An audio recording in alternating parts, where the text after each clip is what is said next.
जैसे कि मैंने आपको बताया कि ऑडिट रिपोर्ट क्लाइंट के लिए बड़ी हेल्पफुल होती है, क्योंकि उससे आप उसको ये क्लैरिटी होती है कि आप काम कर सकते हैं और आपको ये क्लैरिटी होती है कि आप वो काम वाकई कर सकते हैं, क्योंकि आपको भी वर्कलोड का अंदाज़ा हो जाता है और उसको आपके स्किल्स का अंदाज़ा हो जाता है। इसके लिए मैं आपको अभी इस टॉपिक में एक्चुअली एक हिंट दूंगा कि किस तरह से ऑडिट रिपोर्ट बनती है, लेकिन एक ऑडिट रिपोर्ट बनाने में घंटों भी लग सकते हैं और ये डिपेंड करता है कि आपने किस मकसद के लिए ऑडिट रिपोर्ट बनाई है। आपने पैसे लिए हैं तो हो सकता है कि आपको 10, 15, 20, 50 पेजेस की ऑडिट रिपोर्ट बनानी हो। अगर आपने बेसिक इनिशियल फ्री रिव्यू देना है उसको, तो आप 1-2 पेजेस की ऑडिट रिपोर्ट बनाकर उसको दे सकते हैं। मैं आपको समरी दूंगा कि किस तरह से आपको स्टार्ट करना है, किस तरह से आपको बनाते चले जाना है, और बाद में उसको आप एक्सटेंड करें और मज़ीद रिसर्च करें, नेट पे जाके देखें, तो वो मैं आपको एक्सप्लेन करूँगा। आइए देखते हैं कि ऑडिट रिपोर्ट बनती कैसे है। ऑडिट के लिए मैं वर्चुअल यूनिवर्सिटी की ही वेबसाइट लूँगा और इसको मैं कोशिश करूँगा कि हम इसका ऑडिट बनाएं। इस वर्चुअल यूनिवर्सिटी वेबसाइट पे मैं होम पेज पे हूँ और इसका मैंने एसईओ क्विक में पेज का इन्फो भी निकाल लिया है। अब करूँगा मैं ये कि मैं अपनी गूगल ड्राइव में जाऊँगा, अपने क्लाइंट के नाम से मैं एक फ़ोल्डर बनाऊँगा जो कि मैंने पहले बना रखा है। उसके अंदर मैं एक इनिशियल ऑडिट का फ़ोल्डर बनाता हूँ। आपकी ये मर्ज़ी है कि आप कैसे इसको ऑर्गेनाइज़ करते हैं। मैं हमेशा चीज़ें फ़ोल्डर में रखता हूँ ताकि मुझे बाद में ढूँढने में आसानी रहे। इस तरह आकर मैं एक नई रिपोर्ट क्रिएट करूँगा। उसके लिए आपको लेफ़्ट कॉर्नर में न्यू का बटन क्लिक करना है और गूगल डॉक में आपको रिपोर्ट बनानी है। अच्छा, कुछ लोग गूगल स्लाइड्स भी यूज़ करते हैं। आप गूगल स्लाइड यूज़ कर सकते हैं अगर आपको पावर पॉइंट या गूगल स्लाइड ज़्यादा आसान लगती हैं। मैं गूगल डॉक्स में इसलिए लिखता हूँ कि गूगल डॉक्स में मुझे काफ़ी कंटेंट लिखना होता है, तो वो आहिस्ता-आहिस्ता वो ये डॉक्यूमेंट बड़ा होता चला जाता है। तो पावर पॉइंट और डॉक्स दोनों ठीक हैं, एज़ लॉन्ग एज़ आप इन्फॉर्मेशन दे रहे हैं। जब तक कि आप इन्फॉर्मेशन ठीक दे रहे हैं, वो उसमें कोई मसला नहीं है कि आप कोई भी टूल यूज़ कर सकते हैं उसको।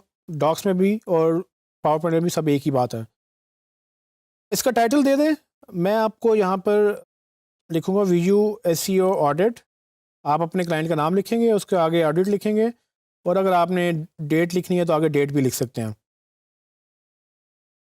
नीचे डॉक्यूमेंट में जाएँ और क्लाइंट का नाम बड़ा करके लिखें। विश्व यूनिवर्सिटी क्लाइंट का नाम है, इसकी डोमेन जो है वो, काम मैंने जो करना है वो उसका वेबसाइट ऑडिट है। इसको वेबसाइट एसईओ ऑडिट भी आप बोल सकते हैं और इसको आप टॉपिक का नाम टाइटल दे दें और इसको आप सबटाइटल कर दें और इन दोनों का मैं सेंटर लाइन करके थोड़ा सा ब्यूटीफुल बनाने की कोशिश करूँगा। तो टाइटल भी लिख लिया और नीचे मैंने उसको सबटाइटल भी लिख लिया। अब करना क्या है, यहाँ पर आप बेसिकली डिस्क्रिप्शन दे सकते हैं छोटी सी।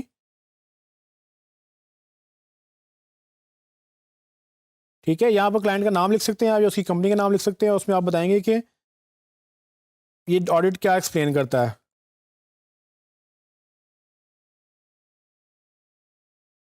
ये आप अगेन आपके ऊपर डिपेंड करता है आप कितनी लाइनें लिखना चाहते हैं, 2 लाइनें 4 लाइनें ठीक हैं। अगर आप समरी दे रहे हैं इट्स फाइन। तो ऑडिट हमेशा होता है पेज वाइज। सबसे पहले मैं होम पेज टाइटल लिखूंगा और मैं होम पेज के जितने इश्यूज़ हैं वो यहाँ पर लिखने की कोशिश करूँगा। इसको हेडिंग 1 मैंने कर दिया ताकि ज़रा प्रोमिनेंट रहे। होम पेज का जो यूआरएल है वो मैं यहाँ से कॉपी करता हूँ और यहाँ पर पेस्ट कर दूँगा। अब सबसे पहला मुझे इशू क्या नज़र आया, अब हमने यहाँ से वही चीज़ कि हमने अपना दिमाग यूज़ करना है, जो भी हमने सीखा अभी तक स्किल में हमने वो यूज़ करना है कि हमारे नॉलेज के मुताबिक इस वेबसाइट में क्या क्या इशू हो सकते हैं। जैसे कि आप ये देख रहे हैं कि सबसे पहले तो मुझे नज़र आ रहा है कि ये वेबसाइट सिक्योर ही नहीं है। ठीक है, और इसके आप देखेंगे कि एसएसएल नहीं लगा हुआ, इसमें जो यूआरएल है वो भी ठीक नहीं है। लेकिन ये इश्यूज़ इससे पहले एक और भी इशू होता है, वो है इसका टाइटल। हमें ये पता है कि इसका टाइटल भी ठीक नहीं है, इसकी डिस्क्रिप्शन भी नहीं है, इसके कीवर्ड्स भी नहीं है। तो ऐसी वेबसाइट में बहुत सारे इश्यूज़ हैं और अगर इसके होम पेज पे ये इश्यूज़ हैं तो इसका मतलब कि इसके इनर पेजेस पे भी ये इशू हो सकते हैं।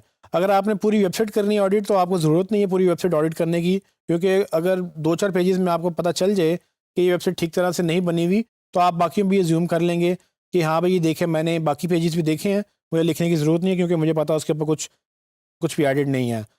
हमें क्लियरली पता है कि ये विश्व यूनिवर्सिटी की जो वेबसाइट है इसमें बिल्कुल एसईओ नहीं हुई हुई। सबसे पहले मैं यहाँ पर प्रॉब्लम लिखूँगा, आप इसको बुलेट्स में भी लिख सकते हैं। यहाँ से बुलेट्स में ऑन करूँगा। सबसे पहला प्रॉब्लम है टाइटल इज़ नॉट ऑप्टिमाइज्ड। अब मैंने आपको ये तरीका बताया था कि आपने हर एलिमेंट का, हर प्रॉब्लम की 3 चीज़ें एक्सप्लेन करनी है। सो सबसे पहले मैं होम पेज का पेज टाइटल एक हेडिंग दे देता हूँ उसको, ताकि क्लाइंट ज़रा इसको क्लियरली समझ सके कि किस बारे में बात हो रही है। इसको हेडिंग 2 कर लें। उसके अंदर पहला इशू क्या है? इशू ये है कि जी टाइटल ऑप्टिमाइज़ नहीं है। इसको बुलेट्स अभी नहीं करते हैं, आपको मैं एक और तरीके से बताता हूँ कि आप इसको इशू एक्सप्लेन कर दें।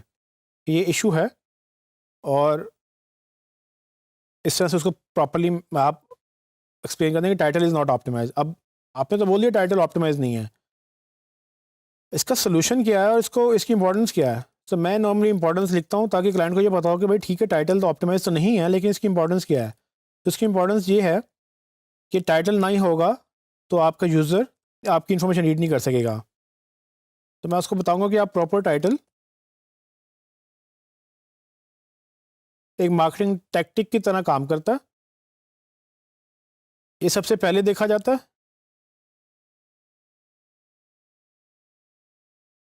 और गूगल जो है इसको सर्च क्वेरी से रिलेट करता है। और इसमें एक और भी चीज़ होती है कि अगर आपका टाइटल में कीवर्ड ही नहीं है, गूगल उसको रिलेट ही नहीं कर सकेगा उन सर्च क्वेरीज के अगेंस्ट जो कि लोग ढूंढ रहे हैं। तो ना वो रिलेट करेगा, जब रिलेट नहीं करेगा तो वो बेसिकली क्या होगा कि आपकी वेबसाइट एसईओ बेहतर नहीं होगी, वो आपको रैंक करना बंद कर देगा। तो आपने पहले टाइटल इशू बताया, इशू के बाद आपने उसकी इंपॉर्टेंस बताई कि ये क्यों इंपॉर्टेंट है, उसके बाद आपने उसको सोल्यूशन भी बता देना है कि सोल्यूशन में क्या लिखेंगे आप कि जी we need to research keywords, assign a group of keywords. आपने उस कीवर्ड के ग्रुप को होम पेज से लिंक करना है और फिर उसको ऑप्टिमाइज़ करना है उस कीवर्ड के पूल में से। ठीक है, अब ये एक एग्जांपल मैंने आपको दी है कि किस तरह से आप अपनी रिपोर्ट जो है एनहांस कर सकते हैं और किस तरह से आप उसको स्ट्रक्चर कर सकते हैं ताकि क्लाइंट उसको पढ़े तो उसको समझ आ जाए कि भाई ये जो उसने लिख के भेजा है ये मुझे इसकी समझ आ रही है और ये he knows what he does. उसको ये पता होना चाहिए कि हमें पता है हम क्या कर रहे हैं और ये एक बड़ा आसान तरीका है उसको बताने का। तो पेज टाइटल की एक ऑप्शन, एक प्रॉब्लम थी जो कि मैंने एक्सप्लेन की। आप यहाँ पर उसको सोल्यूशन भी बताएंगे, उसके बाद आप डिस्क्रिप्शन की बात करेंगे और डिस्क्रिप्शन में क्या इश्यूज़ हैं, अगेन आप उसकी इशू, इम्पोर्टेंस और सोल्यूशन, ये आप चीज़ें एक्सप्लेन कर देंगे। इसी तरह से आप नीचे चले जाएंगे तो बात आ जाएगी यूआरएल की कि वहाँ पेज के यूआरएल में एक्स्ट्रा कैरेक्टर्स आ रहे हैं, आप इशू बताएंगे और यही चीज़ आप दोबारा कॉपी करते रहेंगे। सो बेसिकली आपने उसको हेल्प करना है, क्लाइंट को ये अंडरस्टैंड करने में कि उसके इश्यूज़ हैं क्या। जब आप उसको ये हेल्प करेंगे तब वो आपको हायर भी करने की सोचेगा क्योंकि उसको पता लग जाएगा कि आपको काम आता है। सो अगेन इसको करने में घंटों लग सकते हैं डिपेंडिंग ऑन कि आपने कितना डिटेल में काम किया है। अब ये चीज़ें आपको आसान करनी है तो आप क्या करेंगे, आप एसईओ क्विक का टूल ये यूज़ करते हुए आप यहाँ से बेसिक चीज़ें निकाल सकते हैं। आप ये भी बता सकते हैं कि कैशे डेट जो है वो पुरानी है, यहाँ पर आप लिखेंगे कि पुरानी कैशे डेट से क्या नुकसान होता है और इसका कंटेंट अपडेट करके हम इसका सोल्यूशन बेहतर निकाल सकते हैं। और इसी तरह से आप इसकी कीवर्ड की डेंसिटी है, आप उनको बताएंगे कि जी सबसे ज़्यादा यूज़ होने वाला कीवर्ड जो है वो 3 वर्ड या 4 वर्ड में वो यूनिवर्सिटी ऑफ पाकिस्तान है। विश्व यूनिवर्सिटी ऑफ पाकिस्तान जो कि नाम है बिल्कुल ठीक लग रहा है, लेकिन कितने लोग विश्व यूनिवर्सिटी को जानते हैं और कितने लोग अगर डिग्री ढूंढ रहे हैं या अच्छी यूनिवर्सिटी ढूंढ रहे हैं, बेस्ट यूनिवर्सिटी इन पाकिस्तान अगर कोई ढूंढ रहा है तो उसमें विश्व यूनिवर्सिटी में बेस्ट नहीं आ रहा। तो वो सारे कीवर्ड्स आपने जब रिसर्च करेंगे, इसके अगेंस्ट ऑप्टिमाइज़ करेंगे, तब यहाँ से आप इसको वेरीफाई कर सकेंगे। तो आप इसको कॉपी करके वहाँ पर लिख सकते हैं। आप यहाँ से इसको ऐसे कॉपी करें, उनको बता दें कि जी आपके जो टॉप रैंकिंग कीवर्ड्स हैं वो बेसिकली आप टॉप 5 कर लें और बाकी उनको कहें कि जब हम डिटेल में काम करेंगे तब हम उसके ऊपर मेंशन करेंगे। सो नीचे आप जाएंगे, यहाँ पर मैं कीवर्ड्स की एक हेडिंग देता हूँ और नीचे सिंगल वर्ड कीवर्ड्स। क्लाइंट को पता तो हो कि उसने जो कंटेंट लिखवाया है या खुद लिखा है उसमें कितना वो एसईओ फ्रेंडली है। और नीचे आप ये कॉलम ऐसे कॉपी पेस्ट करेंगे या आप अपना कॉलम खुद भी बना सकते हैं। तो आपका ये उसको आप बता सकेंगे कि भाई ये पाकिस्तान आपका 9 टाइम्स रिपीट हो रहा है, उसमें 2.737% उसकी वो डेंसिटी बन रही है। सो ये एक जो टेम्पलेट है या ऐसा आप जब इस डॉक्यूमेंट को बनाते चले जाएंगे, ये इसको प्रॉपर आप हेडिंग्स को जो है फॉर्मेट कर लेंगे ताकि वो पढ़ने में आसानी हो, उसको डाइजेस्ट करने में आसानी हो। ये हेडिंग 3 थी। हायरार्की में मैंने इसको टाइटल दिया, इसको सब टाइटल दिया, इसको हेडिंग 1 दिया। जो पेज का नाम था हेडिंग 1 था। इशू का जो है वो हेडिंग 2 मैंने कर दी, और एक्चुअल जो सब कैटेगरीज थी इशूज़ की वो मैंने हेडिंग 3 कर दी। अब इसको करने के बेशुमार तरीके हैं, आपके ऊपर डिपेंड करता है कि आप इसको किस तरह से ब्यूटीफुल कर सकते हैं।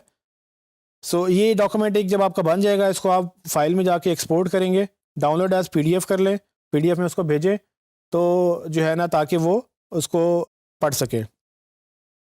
जैसे कि आपने देखा कि मैंने एक डॉक्यूमेंट आपको बनाने का तरीका बता दिया। आप डॉक्यूमेंट कितना लेंथी रखना है, कितना छोटा करना है, इट्स अप टू यू। मैं आपको पकड़ पकड़ के सारी वेबसाइट्स तो नहीं बता सकूंगा, लेकिन ये मैंने ज़रूर आपको एक नुस्खा समझ लें या एक इसको आप हिंट समझ लें कि आप इसको यूज़ करते हुए इसको एक्सपेंड कर सकते हैं। लेकिन मैं आपको और भी चीज़ें बता सकता हूँ कि आप गूगल पे जाएं, रिसर्च करें, आपको बहुत सारे ऑडिट के टेम्पलेट्स मिल जाएंगे। आप बल्कि आर्टिकल्स पढ़ें इस बारे में कि ऑडिट करना कैसे है। मज़ीद इसके बारे में जब आप रिसर्च करेंगे तो आपको काफ़ी डिटेल्स नेट से खुद ही मिल जाएंगी। और अगर आपको लगता है कि आपको टेम्पलेट अच्छे चाहिए, आपको ये टेम्पलेट नहीं पसंद आ रहा, आपको अपना डिज़ाइन कर सकते हैं। At the end of the day, मैं अगर आपका क्लाइंट हूँ या आपका क्लाइंट अगर आपके रिपोर्ट पढ़ रहा है, उसको समझ आनी चाहिए कि आपने क्या लिखा है। रिपोर्ट बनाने का कोई फॉर्मेट नहीं है।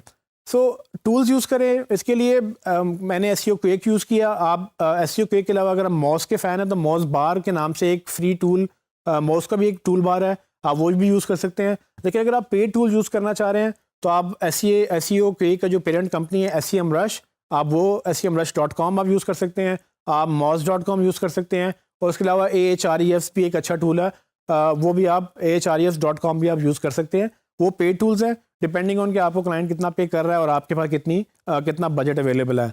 इन शॉर्ट, ऑडिट करने का कोई एक तरीका नहीं है। आपने सिर्फ क्लाइंट को ये बताना है कि आपको प्रॉब्लम पता है कि उसके साथ प्रॉब्लम क्या आ रही है और आप उसके लिए बेहतरीन सोल्यूशन है। जब आप ये विन कर लेंगे, वो आप रिपोर्ट से करें, रिपोर्ट आप 1 पेज की लिखें या 100 पेजेस की लिखें, ये आपके ऊपर है। लेकिन गोल हमारा हमेशा ये होना चाहिए कि क्लाइंट को वैल्यू मिले, और जब उसको वैल्यू मिलेगी तभी वो आपको हायर करेगा।